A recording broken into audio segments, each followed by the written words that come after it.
أعوذ بالله من الشيطان الرجيم بسم الله الرحمن الرحيم ألف لام ميم ذلك الكتاب لا ريب فيه هدى للمتقين الذين يؤمنون بالغيب ويقيمون الصلاة ومما رزقناهم ينفقون والذين يؤمنون بما أنزل إليك وما أنزل من قبلك وبالآخرة هم يوقنون أولئك على هدى من ربهم وأولئك هم المفلحون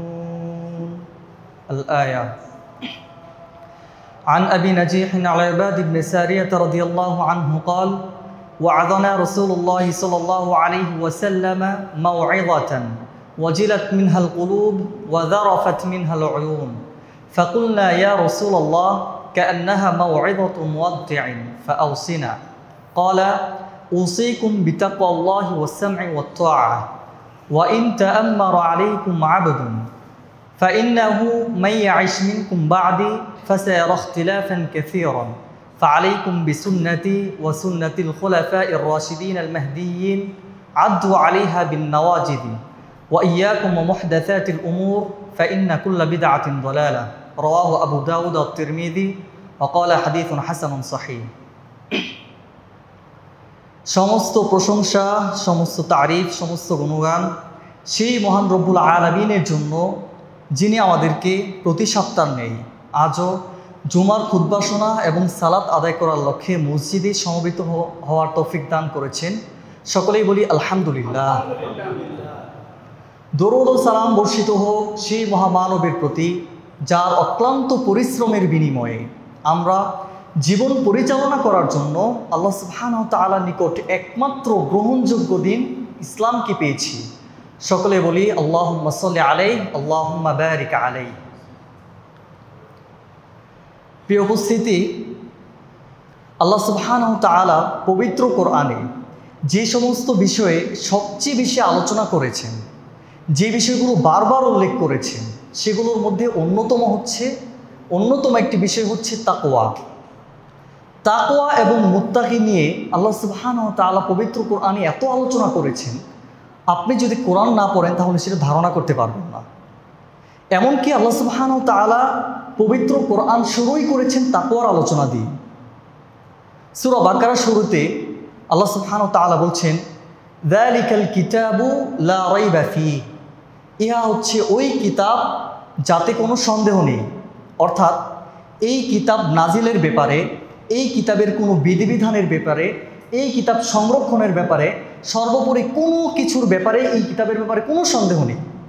আল্লাহ সুবহানাহু ওয়া তাআলা কোরআনের শুরুতেই ঘোষণা দিচ্ছেন। এরপর আল্লাহ সুবহানাহু ওয়া তাআলা বলছেন হুদাল লিল মুত্তাকিন, এই কিতাবটি হচ্ছে মুত্তাকিদের জন্য পথ প্রদর্শক। মুত্তাকি কারা? যারা তাকওয়া অবলম্বন করে।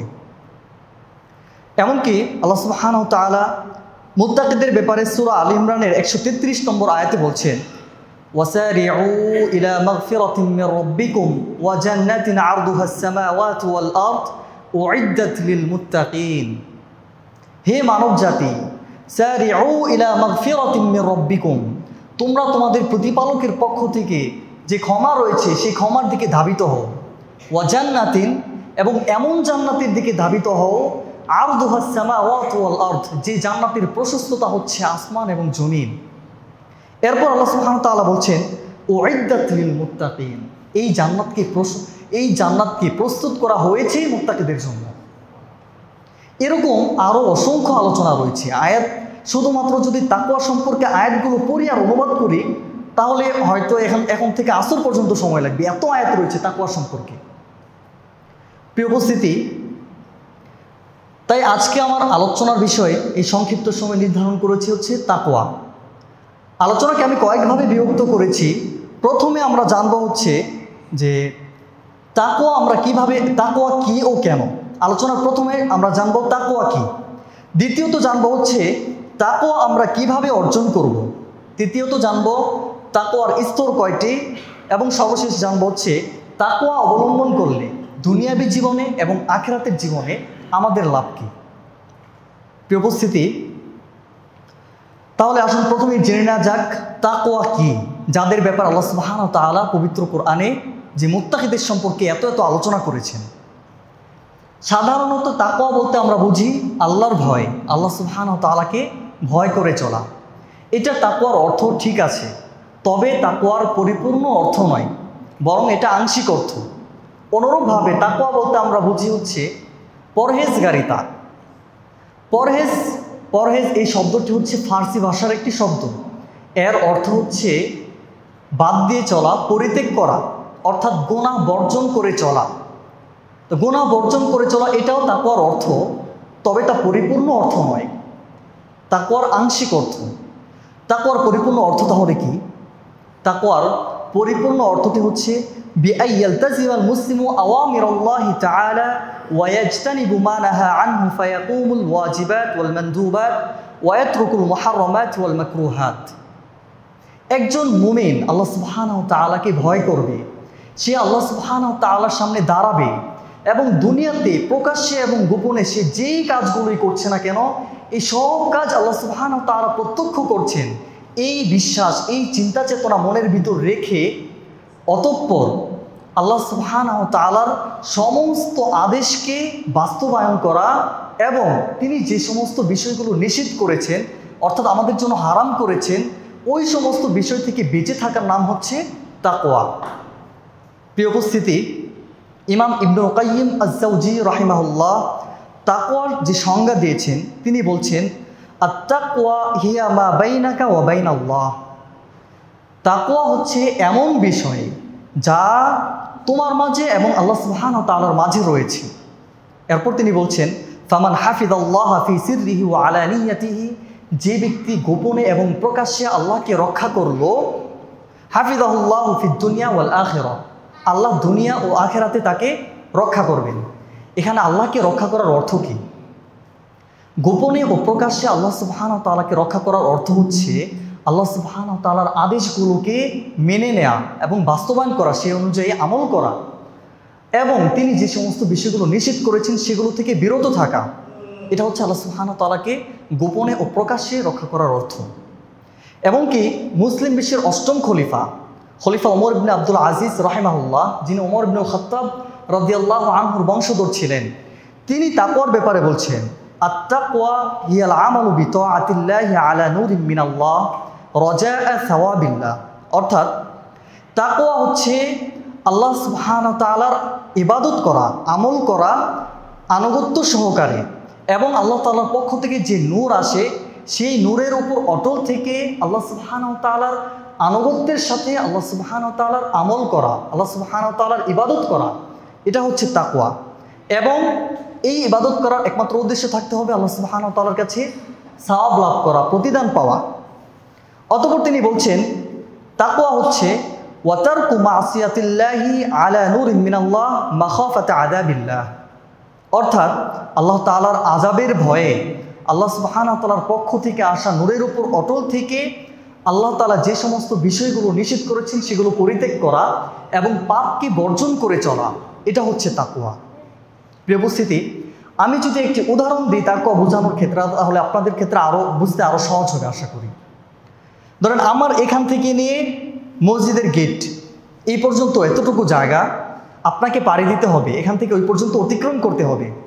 এই জায়গাটুকুর মধ্যে আছে হচ্ছে বিভিন্ন কাঁটাযুক্ত গাছ এবং পথের মধ্যে এমন সব বস্তু রয়েছে যেগুলো আমাদের চলার পথে বাধা সৃষ্টি করতে পারে। তো এই জায়গাটুকু আপনাকে অবশ্যই এখান থেকে পার হয়ে ওই পর্যন্ত যেতে হবে। এখন আপনি এখান থেকে পথ চলতে শুরু করলেন, একটু পথ অতিক্রম করার পরেই আপনার পায়ে কাঁটা বিঁধে গেল, আপনি সেটা সরিয়ে আবার পথ চলতে শুরু করলেন, সতর্ক হলেন, প্রথমবারের চেয়ে আরেকটু সতর্ক হলেন, দ্বিতীয়বার আরেকটু পথ চলার পর আবার আপনার পায়ে আরেকটু কাঁটা বিঁধে গেল, তখন আপনি প্রথমবারের চেয়ে আরেকটু সতর্ক হলেন এবং সেই কাঁটা ফেলে দিয়ে আবার পথ চলতে শুরু করলেন। এভাবে একটার পর একটা বাধা বিপত্তি আসার পরেও আপনাকে ওই পর্যন্ত কষ্ট করে যেতে পেরেছেন। এর নাম হচ্ছে তাকওয়া। কিভাবে? এই যে পথটার উদাহরণ দিলাম, এই পথটা হচ্ছে আমাদের দুনিয়াবী জীবন। তো এই দুনিয়াবী জীবনে চলতে হলে আমাদের অসংখ্য শয়তানের ধোঁকায় পতিত হতে হবে এবং আমাদের ভুলক্রমে গোনা হয়ে যেতে পারে। কিন্তু তখন আমাদের করণীয় কি?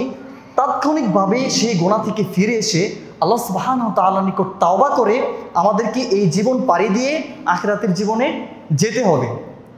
তাহলে এই যে পথের মধ্যে যে কাঁটাগুলোর সম্মুখীন আমরা হলাম, এগুলো হচ্ছে ঘুষের কাঁটা, সুদের কাঁটা, মানুষের সম্পদ অন্যায়ভাবে ভোগ করার কাঁটা। এই সমস্ত কাঁটাগুলো উপেক্ষা করে সাবধানতার সাথে চলে আমাদের এই জীবনকে পাড়ি দিতে পারা এবং শেষ পর্যন্ত পৌঁছতে পারার নাম হচ্ছে তাকওয়া। আল্লাহ সুবহানাহু ওয়া তাআলা আমাদেরকে তাকওয়া অবলম্বন করার এবং অর্জন করার তৌফিক দান করুন, আল্লাহুম্মা আমিন। প্রিয় উপস্থিতি, আশা করি তাকওয়া কি আপনারা একটু হলো ধারণা পেয়েছেন, বুঝতে পেরেছেন। এ পর্যায়ে আমি আলোচনা করব হচ্ছে যে তাকওয়া আমরা কিভাবে আলোচনা করব, তাকওয়া আমরা কিভাবে অর্জন করব, কি কি আমল করলে আমাদের ভিতরে তাকওয়া আসতে পারে। এ ব্যাপারে আলী ইবনে আবি তালিব রাদিয়াল্লাহু আনহু বলছেন, যে ব্যক্তি তাকওয়া অবলম্বন করতে চায় তার 4টি গুণ অর্জন করতে হবে, অর্থাৎ 4টি কাজ করতে হবে। এই 4টি কাজ যদি সে করে তাহলে সে তাকওয়া অর্জন করতে পারবে। এক্ষেত্রে তিনি প্রথমে যে বিষয়টি বলেছেন সেটি হচ্ছে আল খাউফু মিনাল জালিল, অর্থাৎ আল্লাহ সুবহানাহু ওয়া তাআলাকে গোপনে এবং প্রকাশ্যে সর্বক্ষেত্রে ভয় করে চলা। সব ক্ষেত্রে আল্লাহ সুবহানাহু ওয়া তাআলা আমাদেরকে দেখছেন, এই মন মানসিকতা নিয়ে চলা। কোনো পাপ করার আগে আমাদের মাথায় এটা নিয়ে আসা যে আমি যে পাপটি করব আল্লাহ তো আমাকে দেখছেন এবং ফেরেশতারা আমাদের জীবনের সমস্ত কার্যাবলী লিখে রাখছেন। এই ভয়টা আমাদের মনের মধ্যে নিয়ে আসা, এটা হচ্ছে প্রথম। প্রিয় উপস্থিতি, আজকে যদি আমরা আমাদের নিজেদের দিকে তাকাই, আমাদের সমাজের চিত্রের দিকে তাকাই, তাহলে আমরা দেখতে পাবো আমাদের ভিতরে আল্লাহর ভয় নেই, একেবারেই নেই। যদি আমাদের ভিতর আল্লাহ সুবহানাহু ওয়া তাআলার ভয় থাকতো তাহলে আমরা অন্যের সম্পদ লুট করে খেতে পারতাম না, অন্যের নামে গীবত করতে পারতাম না। আমরা যে সমস্ত পাপাচারে প্রতিনিয়ত অভ্যস্ত, সেই পাপগুলো আমরা করতে পারতাম না যদি আল্লাহ সুবহানাহু ওয়া তাআলার ভয় আমাদের ভিতরে থাকতো। আজকে ফেসবুকে নিউজ ফিডে যদি আপনি ঢুকেন অথবা কোনো সংবাদপত্র খোলেন তাহলে দেখতে পাবেন দুর্নীতির শেষ নেই। সারা দেশের মধ্যে কত কত দুর্নীতি হচ্ছে। বাংলাদেশের সর্বোচ্চ পর্যায়ের পরীক্ষা, জাতীয় পর্যায়ের একটি পরীক্ষা হচ্ছে বাংলাদেশ সিভিল সার্ভিস অর্থাৎ BCS পরীক্ষা। একজন ছাত্র 16-17 বছর কঠোর পরিশ্রম করার পর এই পরীক্ষায় অংশগ্রহণ করে এবং এই পরীক্ষায় উত্তীর্ণ হওয়ার পর দেশের যে সমস্ত গুরুত্বপূর্ণ দায়িত্ব রয়েছে সেই দায়িত্বে নিয়োজিত হয় এবং সেই দায়িত্বে সে বহাল হয়। এই পরীক্ষার প্রশ্নপত্র যাদের দায়িত্বে ছিল তারা এই পরীক্ষার প্রশ্নপত্র মাত্র 2 কোটি টাকার বিনিময়ে অযোগ্য ব্যক্তিদের কাছে বিক্রি করেছে এবং তারা সেই প্রশ্নে পরীক্ষা দিয়ে আজকে দেশের গুরুত্বপূর্ণ দায়িত্বে বহাল হয়েছে। নাউযুবিল্লাহ।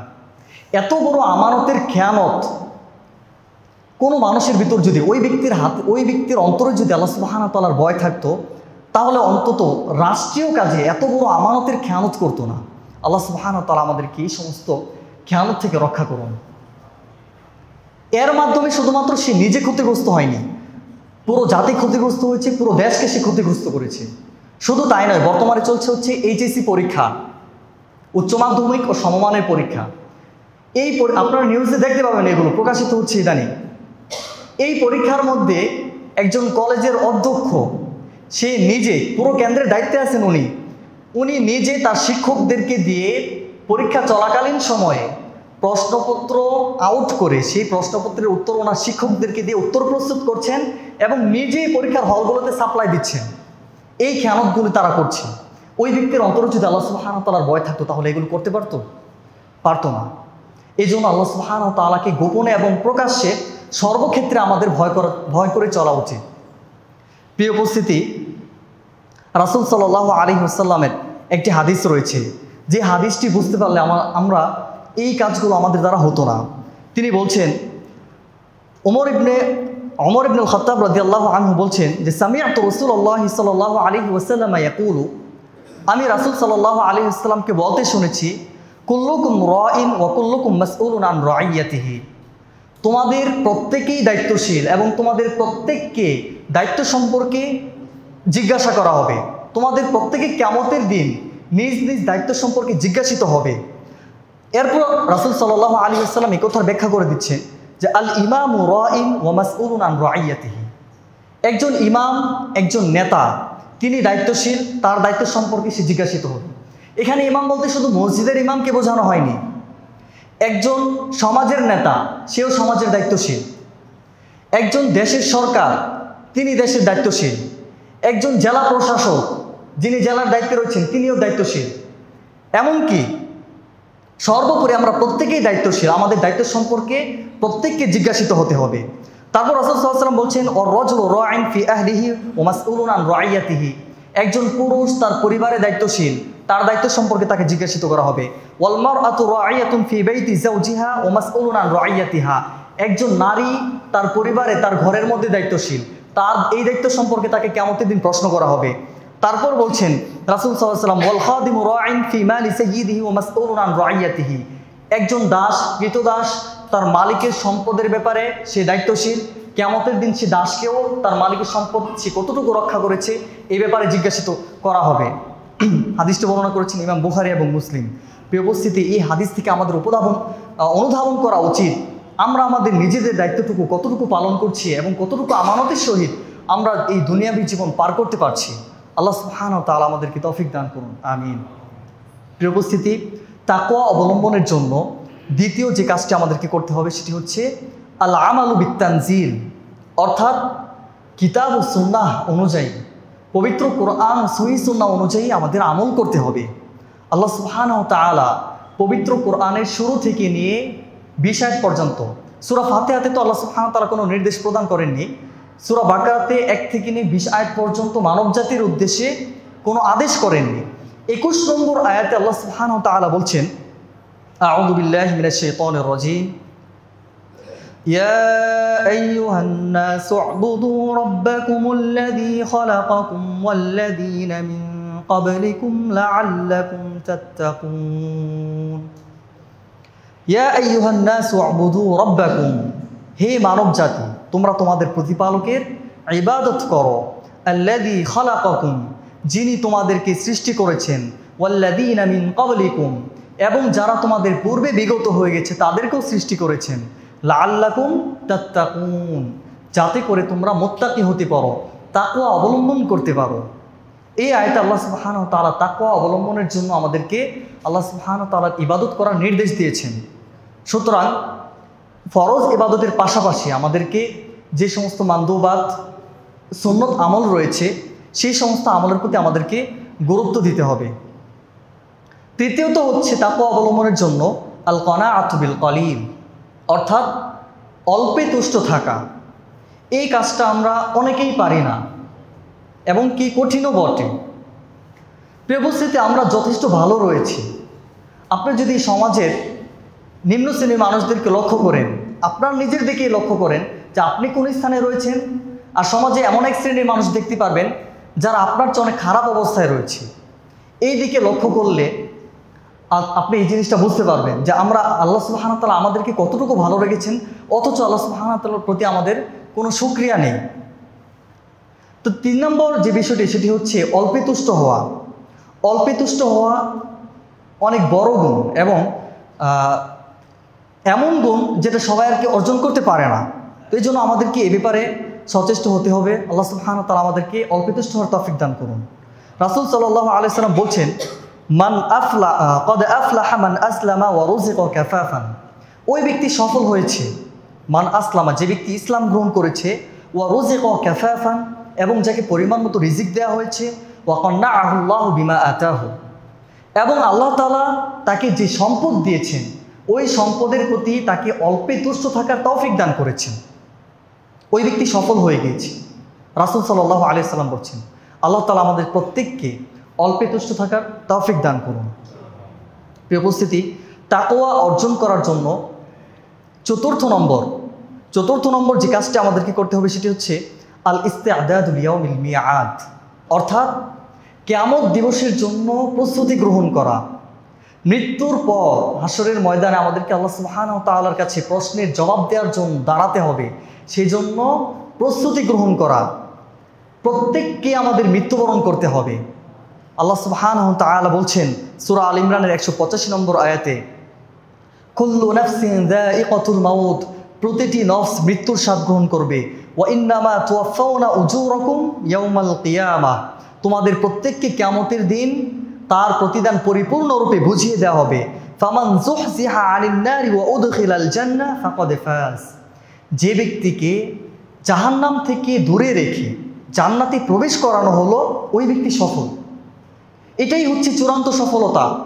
কিয়ামতের দিন যদি আপনি আল্লাহ সুবহানাহু ওয়া তাআলার প্রশ্নের উত্তর দিয়ে সেই কঠিন পরিস্থিতি অতিক্রম করে জান্নাতে প্রবেশ করতে পারেন, তবে সেটাই হবে আমাদের জন্য চূড়ান্ত সফলতা।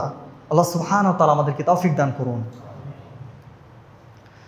প্রিয় উপস্থিতি, তাহলে আমরা জানলাম এ পর্যন্ত তাকওয়া কি এবং কিভাবে তাকওয়া অর্জন করব। এই পর্যায়ে আসুন জেনে নেওয়া যাক তাকওয়ার স্তর কয়টি।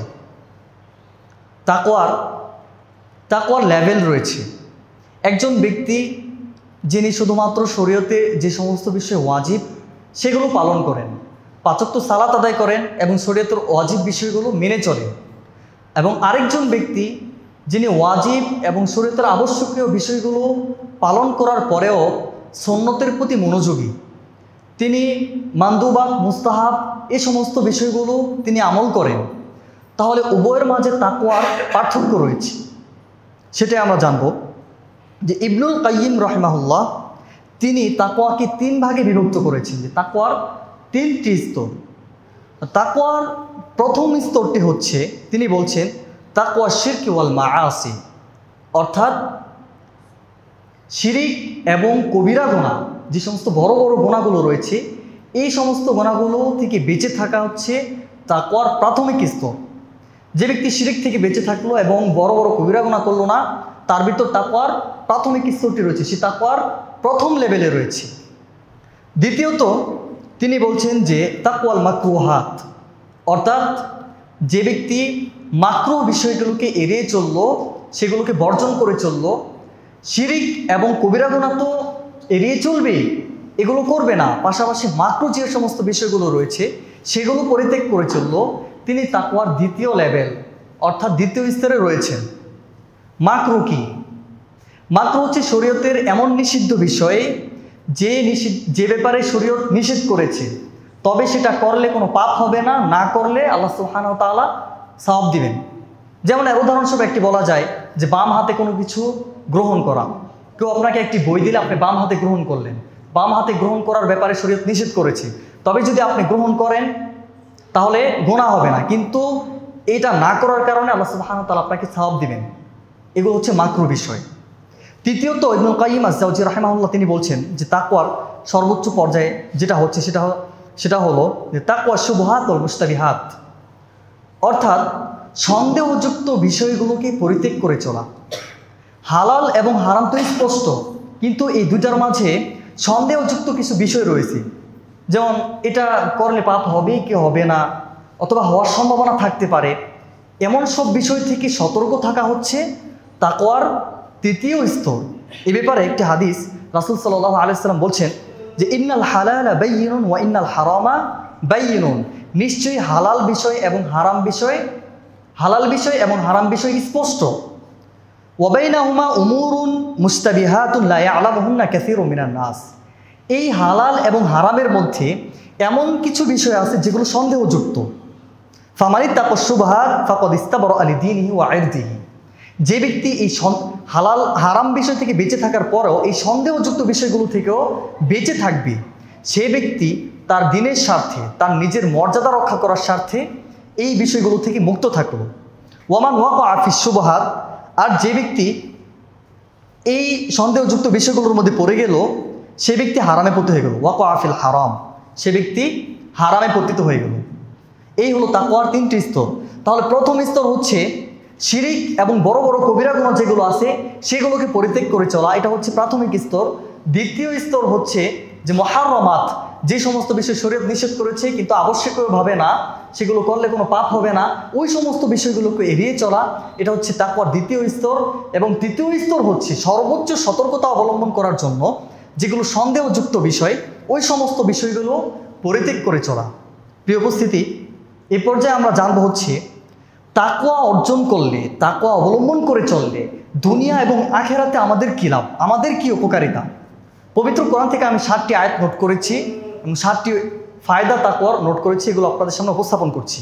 1 নম্বর হচ্ছে তাকওয়া অবলম্বন করলে আমরা আল্লাহ সুবহানাহু ওয়া তাআলার ভালোবাসা অর্জন করতে পারবো। আল্লাহ সুবহানাহু ওয়া তাআলা সূরা তাওবার 7 নম্বর আয়াতে বলছেন, ইন্নাল্লাহা ইউহিব্বুল মুত্তাকিন। আল্লাহ সুবহানাহু ওয়া তাআলা মুত্তাকিদের ভালোবাসেন। মুত্তাকি কারা, এর ব্যাখ্যা আমরা ইতিপূর্বে বলছি, যারা তাকওয়া অবলম্বন করে। তাকওয়া কি, এ বিষয়ে আলোচনা হয়েছে। তাহলে আল্লাহ সুবহানাহু ওয়া তাআলা আয়াতে বলছেন যে আল্লাহ সুবহানাহু ওয়া তাআলা মুত্তাকিদের ভালোবাসেন। এটা হচ্ছে তাকওয়ার 1 নম্বর ফায়দা। 2 নম্বর হচ্ছে তাকওয়া অবলম্বন করলে আল্লাহ সুবহানাহু ওয়া তাআলা আমাদের জন্য তার রহমতকে লিপিবদ্ধ করে দিবেন। সূরা আরাফের 156 নম্বর আয়াতে আল্লাহ সুবহানাহু ওয়া তাআলা বলছেন, ওয়া রাহমাতি ওয়াসিআত কুল্লা শাই ফাসাআকতুবুহা লিল্লাযিনা ইয়াত্তাকুন। আমার রহমত সব কিছুকে, দুনিয়া এবং আসমানে সব কিছুকে বেষ্টন করে আছে। ফাসাআকতুবুহা লিল্লাযিনা ইয়াত্তাকুন। আর এই রহমতকে আমি লিপিবদ্ধ করে দিব যারা তাকওয়া অবলম্বন করে তাদের জন্য। সুবহানাল্লাহ। এটা হচ্ছে 2 নম্বর। 3 নম্বর হচ্ছে আল্লাহ সুবহানাহু ওয়া তাআলা বলছেন তাকওয়া অবলম্বন করলে আল্লাহ তাআলা কিয়ামতের সবচেয়ে কঠিন সময় আমাদেরকে নিশ্চিন্ত রাখবেন। সূরা আরাফের 37 নম্বর আয়াতে আল্লাহ সুবহানাহু ওয়া তাআলা বলছেন, ইয়া বানি আদম ইম্মা ইয়াতিয়ান্নাকুম রাসূলুম মিনকুম ইয়াকুসসুনা আলাইকুম আয়াতি ফামানিত্তাকা ওয়া আসলাহা ফালা খাউফুন আলাইহিম ওয়ালা হুম ইয়াহজানুন। ইয়া বানি আদম, হে বনি আদম, ইম্মা ইয়াতিয়ান্নাকুম রাসূলুম মিনকুম ইয়াকুসসুনা আলাইকুম আয়াতি, তোমাদের মধ্য থেকে একজন রাসূল তোমাদের নিকট এসে আমার আয়াতগুলো পাঠ করে তোমাদেরকে শোনায়। অতঃপর তোমাদের মধ্য থেকে যে ব্যক্তি নিজেকে সংশোধন করলো এবং তাকওয়া অর্জন করলো, কিয়ামতের দিন তার কোনো ভয় নেই এবং সে চিন্তিতও হবে না। সুবহানাল্লাহ। কিয়ামতের যে কঠিন সময়ে পিতা ছেলের কাছ থেকে দৌড়ে পালাবে এবং আপনার সন্তান আপনাকে দেখে পালিয়ে যাবে, সেই পরিস্থিতিতে আল্লাহ সুবহানাহু ওয়া তাআলা আপনাকে নিশ্চিন্ত রাখবেন। সেদিন সবাই পেরেশানির মধ্যে থাকবে, এটা সত্য। তবে মুত্তাকি যারা, তাদের মধ্যে আল্লাহ সুবহানাহু ওয়া তাআলা সেই ভয়ের বাস্তবায়ন ঘটাবেন না এবং সেই চিন্তার বাস্তবায়ন আল্লাহ সুবহানাহু ওয়া তাআলা মুত্তাকিদের মধ্যে ঘটাবেন না। এটাই আল্লাহ সুবহানাহু ওয়া তাআলা আয়াতে বলছেন। এটা হচ্ছে তাকওয়া অর্জনের 3 নম্বর ফায়দা। 4 নম্বর হচ্ছে যে আল্লাহ সুবহানাহু ওয়া তাআলা শয়তানের কুমন্ত্রণা থেকে আমাদেরকে রক্ষা করবেন তাকওয়া অবলম্বন করলে। সূরা আরাফের 201 নম্বর আয়াতে আল্লাহ সুবহানাহু ওয়া তাআলা বলছেন, ইন্নাল্লাযীনা তাকাউ ইযা মাসসাহুম তায়িফুম মিনাশ শাইতান তাযাক্কারু ফাইদা হুম মুবসিরুন। যারা তাকওয়া অবলম্বন করে তাদেরকে যখন শয়তানের কোনো ওয়াসওয়াসা, শয়তানের কোনো কুমন্ত্রণা পেয়ে বসে, তখন তারা আল্লাহ সুবহানাহু ওয়া তাআলাকে স্মরণ করে। অতঃপর আল্লাহর পক্ষ থেকে তাদের চক্ষু খুলে যায়, যার মাধ্যমে তারা কোনটা হক কোনটা বাতিল এটা প্রত্যক্ষ করতে পারে। অতঃপর সেই কুমন্ত্রণা থেকে বেঁচে যায়। আল্লাহ সুবহানাহু ওয়া তাআলা তাহলে এই কুমন্ত্রণা থেকে, শয়তানের কুমন্ত্রণা থেকে আমাদেরকে রক্ষা করবেন তাকওয়া অবলম্বন করলে। 5 নম্বর হচ্ছে যে আল্লাহ তাআলা আমাদেরকে গায়েব থেকে রিজিক দান করবেন। এমন জায়গা থেকে আপনাকে রিজিক দান করবেন যে আপনি পরিকল্পনাও করতে পারবেন না। আল্লাহ সুবহানাহু ওয়া তাআলা সূরা তালাকের 2 ও 3 নম্বর আয়াতে বলছেন, ওয়া মান ইয়াত্তাকিল্লাহা ইয়াজআল লাহু মাখরাজা। যে ব্যক্তি তাকওয়া অবলম্বন করে, তাকওয়া অর্জন করে, আল্লাহ সুবহানাহু ওয়া তাআলা তার জন্য পথ বের করে দেন। সকল বিপদ আপদ থেকে আল্লাহ সুবহানাহু ওয়া তাআলা নিজে তাকে মুক্ত করেন। এরপর আল্লাহ সুবহানাহু ওয়া তাআলা বলছেন, ওয়া ইয়ারযুকহু মিন হাইসু লা ইয়াহতাসিব।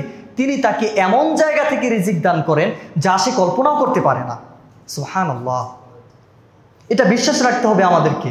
আল্লাহ সুবহানাহু ওয়া তাআলা আমাদেরকে এমন জায়গা থেকে রিজিক দান করবেন যা আমরা জানতেও পারবো না কোন জায়গা থেকে এটা এসেছে।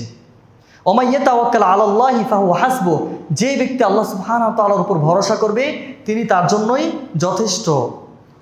6 নম্বরে তাকওয়ার যে ফায়দা রয়েছে সেটা হচ্ছে যে তাকওয়া হচ্ছে একজন মুমিনের শ্রেষ্ঠ হাতিয়ার। কিভাবে? আল্লাহ সুবহানাহু ওয়া তাআলা সে কথা বলছেন সূরা ইমরানের 120 নম্বর আয়াতে। সূরা আল ইমরানের 120 নম্বর আয়াতে আল্লাহ সুবহানাহু ওয়া তাআলা বলছেন, ইন তানসাসকুম হাসানাতুন তাসুহুম ওয়া ইন তুসিবকুম সাইয়্যাতুন ইয়াফরাহু বিহা। যারা মুত্তাকিদের দুশমন যারা রয়েছে, মুত্তাকিরা যখন কোনো ভালো কাজ করে তখন তাদের চেহারাগুলো কালো হয়ে যায়, তাদের চেহারা বিবর্ণ হয়ে যায়, এবং মুত্তাকিরা যখন কোনো বিপদে পতিত হয় তখন তারা খুশি হয়। ওয়া ইন তাসবিরু ওয়া তাত্তাকু লা ইয়াদুররুকুম কাইদুহুম শাইআ। আল্লাহ তাআলা বলছেন, মুত্তাকিদের দুশমনেরা তাদের বিরুদ্ধে ভালো কাজ দেখে চক্রান্ত করতে শুরু করে। যদি তোমরা তাকওয়া অবলম্বন করো এবং ধৈর্য ধারণ করো, তাদের চক্রান্ত তোমাদের কিছুই করতে পারবে না। এটা হচ্ছে তাকওয়া অবলম্বনের ফজিলত। সর্বশেষ 7 নম্বরে তাকওয়ার যে ফজিলত আমি আপনাদের নিকট বলবো, এটা হচ্ছে যে সর্বশেষ পরিণতি। দুনিয়ার জীবন আমরা পার করলাম, বারজাখী জীবনে পাড়ি জমালাম, আখেরাতে কিয়ামত দিবস আসবে, সর্বশেষ ভালোটা কাদের জন্য হবে? সেটা হচ্ছে মুত্তাকিদের জন্য। আল্লাহ সুবহানাহু ওয়া তাআলা বলছেন, ক্বালা মূসা লিকওমিহি ইসতাঈনু বিল্লাহি ওয়াসবিরু। মূসা আলাইহিস সালাম তার সম্প্রদায়কে বলল যে তোমরা আল্লাহ সুবহানাহু ওয়া তাআলার কাছে সাহায্য প্রার্থনা করো এবং ধৈর্য ধারণ করো। ইন্নাল আরদা ইউরিসুহা মান ইয়াশা। নিশ্চয়ই এই জমিন হচ্ছে আল্লাহ সুবহানাহু ওয়া তাআলার জন্য, তিনি যাকে ইচ্ছা তাকে এই জমিনের ওয়ারিস বানান, উত্তরাধিকারী বানান। ওয়াল আকিবাতু লিল মুত্তাকিন। কিন্তু শেষ পরিণতি, শুভ পরিণতি একমাত্র মুত্তাকিদের জন্য। তাহলে এই দুনিয়াতে অনেক রাজা বাদশা আসতে পারে, তাদের দাপট থাকতে পারে, তারা মানুষের উপর অন্যায়ভাবে জুলুম করতে পারে, কিন্তু শেষ পরিণতি একমাত্র মুত্তাকিদের জন্য। আল্লাহ সুবহানাহু ওয়া তাআলা সেই ঘোষণা দিয়ে দিয়েছেন। এই জন্য আমাদেরকে দুনিয়াতে যে কোনো বিপদ আপদে ধৈর্য ধারণ করতে হবে, আল্লাহ সুবহানাহু ওয়া তাআলার উপর তাওয়াক্কুল করতে হবে, আল্লাহ তাকওয়া অর্জন করতে হবে। আল্লাহ তাআলা আমাদেরকে সেই তৌফিক দান করুন, আল্লাহুম্মা আমিন। প্রিয় উপস্থিতি, একটি হাদিস বলে আমি আমার বক্তব্য ইতি টানবো ইনশাআল্লাহ। عن أبي نجيح العرباد بن سارية رضي الله عنه قال। আবি নাজিহ ইরবাদ বিন সারিয়া রাদিয়াল্লাহু আনহু তিনি বলছেন, ওয়াদানা রাসূলুল্লাহ সাল্লাল্লাহু আলাইহি ওয়াসাল্লাম মাউইযাতান। আল্লাহ রাসূল একবার আমাদের নিকট এসে আমাদেরকে উপদেশ দিচ্ছেন। ওয়াজিলাত মিনহাল কুলুব। এমন উপদেশ তিনি আমাদেরকে দিলেন যার কারণে আমাদের অন্তরগুলো ভয়ে ভীত হয়ে গেল। ওয়াজারফাত মিনহাল উয়ুন। যে উপদেশের কারণে আমাদের চোখ দিয়ে ঝরঝর করে পানি পড়ল, অশ্রু ঝরল। ফাকুলনা। তখন আমরা বললাম, ইয়া রাসূলুল্লাহ কাআন্নাহা মাউইযাতু মুওয়াদ্দিইন।